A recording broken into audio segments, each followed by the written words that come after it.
Greetings to all fans of good movies. In this video, I'm going to tell you about a dramatic movie called Please Stand By. Please stand by. That's it, please stand by. Wendy is a young girl with autism who lives in an institution in California.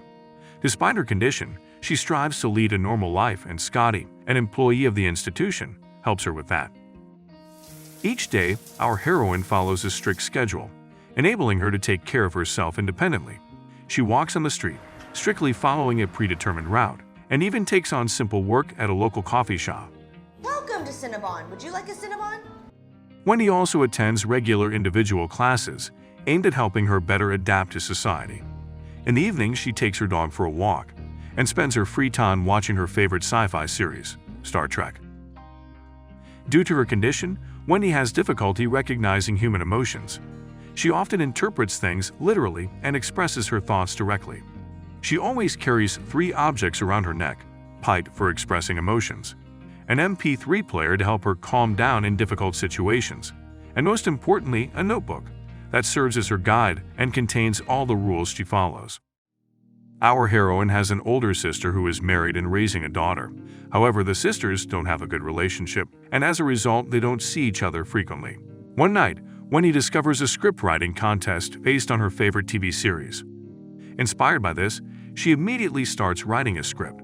In Star Trek, one of the key characters is an alien named Spock, who, like Wendy, struggles to understand emotions and finds it challenging to communicate with people. In her script, Wendy incorporates her observations and discoveries, transforming them into a fantasy story with the main character being an alien Spock. Scotty, will you read my movie script for me, please? Towards the end, there are a few passages in the Klingon language, but don't worry, there will be subtitles. Meanwhile, Audrey is preparing to sell their parental home as her husband has received a new job offer and they plan to move. While packing, Audrey finds an old cassette tape of her playing the piano with her younger sister. The following day, Audrey visits the institution to inform her sister about their impending move. The conversation becomes emotionally charged. Wendy expresses her desire to leave the institution and tells Audrey about the screenplay contest, where she has the chance to win $100,000. She believes this money would cover her treatment costs, eliminating the need to sell their parental home. Wendy suggests going to the post office quickly to send her script and then returning home together. I'm ready to go home now, Audrey. I want to go home. Wendy, you can't. Because Wendy, I just don't think I can take care of you. Please stand by. Please breathe. That's it, please stand by. Our heroine spent the whole evening in bed, ignoring 2 points in her schedule. However, the thought of a potential victory haunts her. The deadline for submission of competitive works expires in 3 days, and tomorrow the post office is closed. This means it's already too late. Her work will not be delivered on time. Having calmed down a little, Wendy begins to think about how she can cope with this task. She decides to take a bus to Los Angeles and deliver her script in person. Early the next morning, while everyone is still asleep, Wendy packs her belongings and quietly leaves. With no experience in traveling, she decides to go to the bus stop where she usually catches the bus to work. Her loyal pet accompanies her. Go home, Pete. You can't come with me to Paramount Pictures. Feeling that she can't turn back, Wendy decides to bring her dog along. At the bus stop, she approaches each bus that arrives and asks the driver, "Is this bus going to Los Angeles?" One of the drivers advises her to go to the bus station and explains how to get there.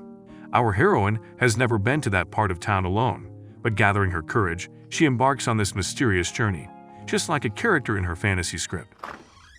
At this point, Scotty discovers her patient is missing and reports the incident to Audrey. Also, a woman finds a competitive leaflet, after which she begins to guess where her ward could go.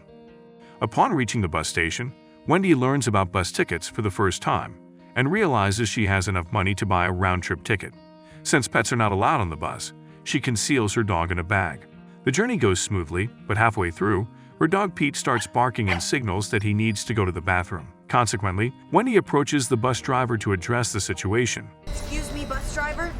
My friend needs to pee. This is what happens when you pee on the bus.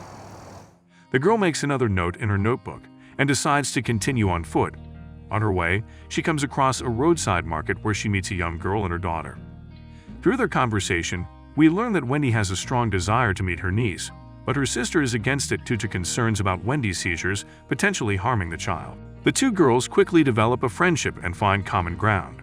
The stranger mentions that she and her boyfriend are on their way to Los Angeles and offer to give Wendy a ride. Girl agrees, and before departing, she goes to get some water.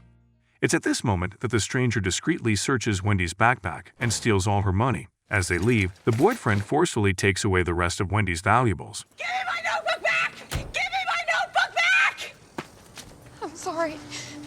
In this challenging situation, Wendy manages to calm down and gather herself. She continues her journey on foot. We see on the road sign that Los Angeles is 230 miles away. But Wendy doesn't get it. She just keeps walking forward.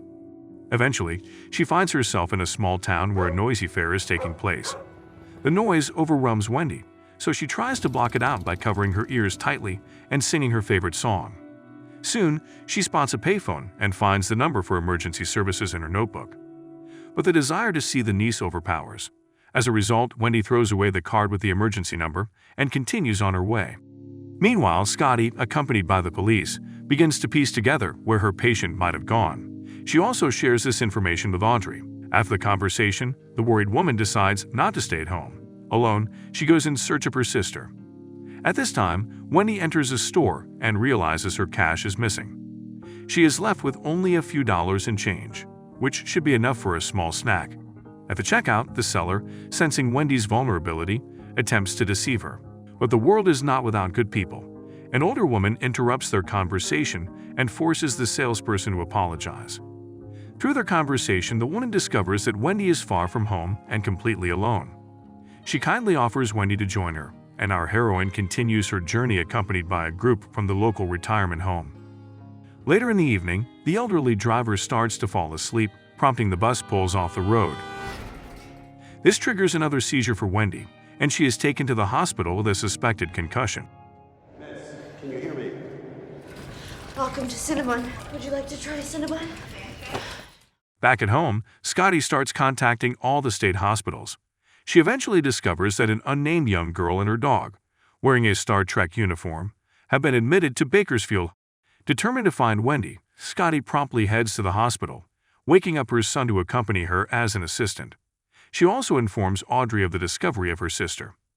Wendy wakes up in the morning and learns from the nurse that she is in the hospital, and one of the nurses is now looking after her dog. Tomorrow is the last day for accepting contest entries, so the girl decides to escape.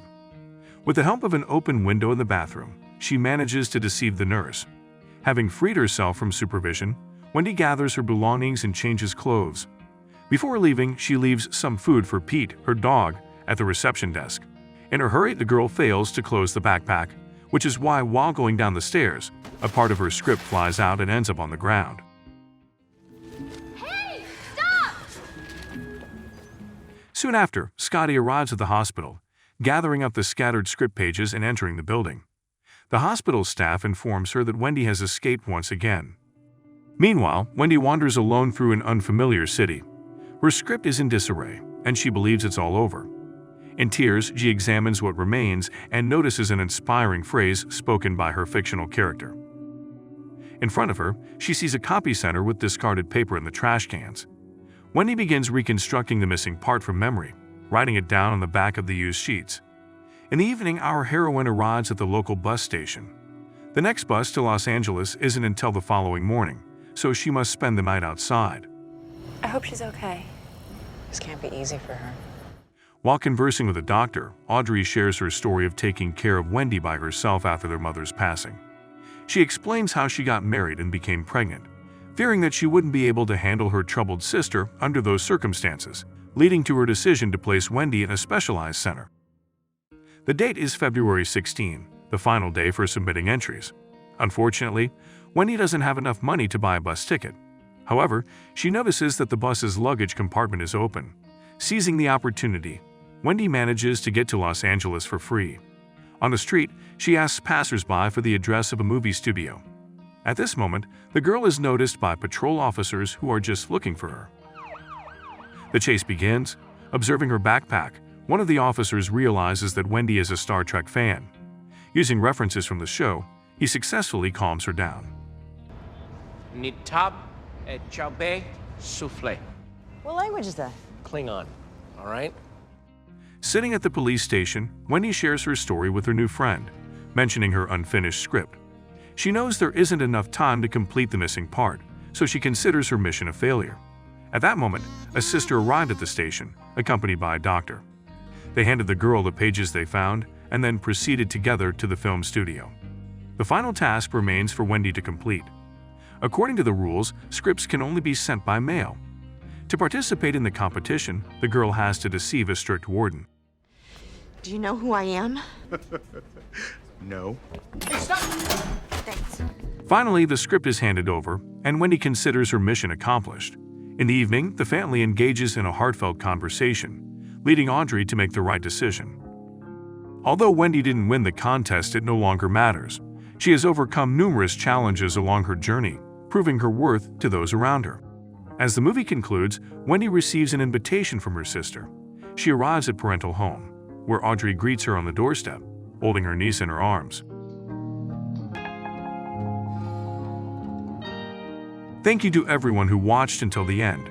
Share your opinion about the film below in the comments.